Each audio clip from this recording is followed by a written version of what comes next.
Ito yung mga benefits mo para maging agent ka sa Yes Pinoy Pro sa halaga na yun. At saka, alam nyo na legit talaga.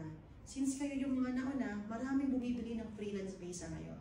At kung agent kayo, syempre may markup kayo, mayroon kayong leveraging, mayroon pa kayong discounts. As an agent. As an agent. Yes. Pero pag hindi kayo agent, wala lahat yun. Okay, so why is there? Ang galing-galing ko mag-prepare, di ba? O, di ba? Pasawa yung ako talaga. Pwede mag-apply agent, ma'am. Pwede naman, walang problema.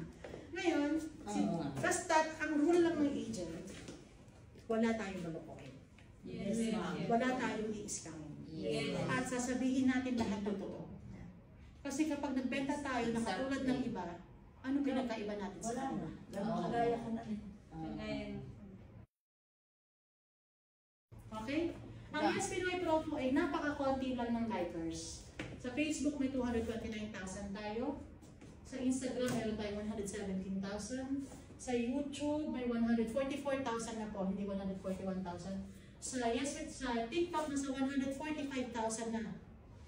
Maya-maya 1 million na tayo. 40 million, no? Ilalike. At ang pinakamarami sa lahat, ang X. Ilalike na pala. Oo naman. Hindi ko alam yung X. Twitter. Oh, okay.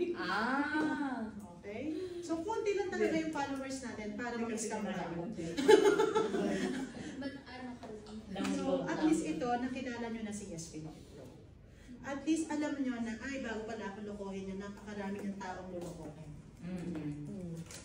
Kapag legit, hindi ko yan karami. Ito lang talaga yung hindi mo Pagkatiwalaan. Hindi naman. Hindi kasi, hindi kasi siya masyadong active yan. Kaya ganyan. Hindi yun active. Hindi masyadong active yan. Ang active talaga Yeah. naman. So, marami pong nag-i-agents namin globally. Lalo na siguro kung natapos natin ngayon yung